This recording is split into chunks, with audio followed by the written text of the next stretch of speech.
Here's something kind of amazing. Most people can't tell you what the various parts of a wooden board are called. They typically think they know, but the moment they start naming things, they almost always get it wrong. The common misconception is that a simple wooden board has 6 surfaces: the top, the bottom, and then the 4 narrower surfaces around the perimeter. But right off the bat, this is incomplete. Because a simple board doesn't have 6 surfaces, it actually has 26 in all. And the 20 unknown surfaces are something we spend a lot of time thinking about in carpentry. We just don't always name them properly. There's a hidden word that covers many of these surfaces, and until you know it, you won't be able to effectively describe what you need to do with the board. So today, I'm letting you in on that secret word and clarifying some other very important terminology. And that's coming up next on The Honest Carpenter Show. The reason it's so important that we come to understand the components of a board is because we need to be able to quickly communicate to other people what we intend to do with that board. In carpentry, we have to do a lot of job site talking. One person may be pulling measurements and installing pieces, while another person is nearby cutting. The installer needs the board to be cut in a certain way so it fits the exact spot that they're filling in. But until a board is installed, it will be moving around through 3 dimensions, and its relative positions will keep changing. If the installer doesn't use accurate terminology, then it's very easy for board orientation to get confused between the 2 workers. The cutter won't know what surface to hook a tape onto, what direction to cut in, or how to pass the board up so it's ready to install. This is way more important than it seems, and every newcomer should learn it early. So let's do a quick inventory of all the board parts to get you up to speed. First off, when we're looking at a rectangular board, the broader surfaces are typically known as the faces. You have a top face and an opposing bottom face.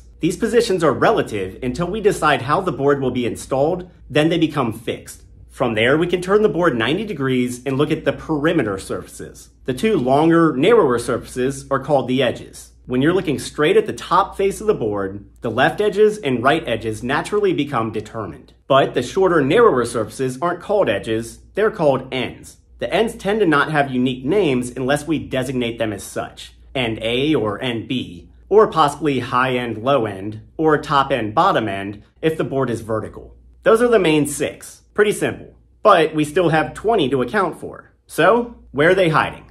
Our other surfaces are all of the sharp ones in between. The 6 main surfaces are all flat, but just look at all the sharp points connecting them. They're everywhere. They trace the outline of the board in all 3 dimensions, and they're just as important as the flat faces. Why? Because in both carpentry and woodworking, we're obsessed with contours and finish. When we cut a board, we tend to leave really sharp points all around, but sharp points are undesirable. On furniture, sharp points can easily cut people or snag clothes. And in houses, sharp surfaces can't be painted well. Paint won't stretch effectively over really sharp points because it splits and ruptures when it dries. Dealing with sharp points on a board is just part of the game. And for that reason, we should be able to identify all of them. Here's where our hidden word comes in. All of the sharp surfaces created by 2 other surfaces coming together are called ARRISES.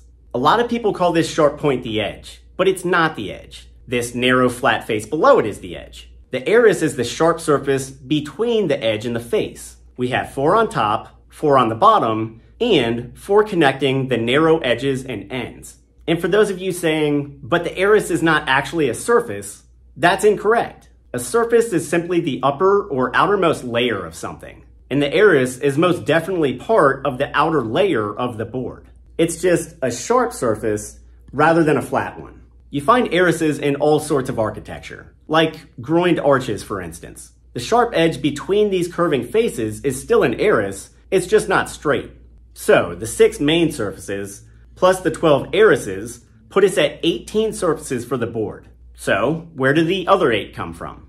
They're made up of our 3-way intersections. Corners are where faces, edges, and ends all intersect. Much easier to remember because it's not a fancy word. It's still important to identify the corner as something specific. Again, a newcomer might be tempted to call this ARRIS a corner, but we know that's not accurate. If a coworker says, pull a diagonal from the top right corner, they are specifically talking about these prominences at the 3-way intersections. And when we're building stuff, we often want to soften these surfaces so they're not so sharp. We call this knocking them down. And you'll still hear carpenters say incorrectly, knock down all the edges. but they're not really talking about the edges. They're talking about the ARRISES and corners. We can also chamfer the board, or put a slight bevel where the ARRIS was. But remember that this creates even more ARRISES because we've now added a diagonal face with ARRISES on all sides and 4 corners. So suddenly you have 34 surfaces, or maybe 40.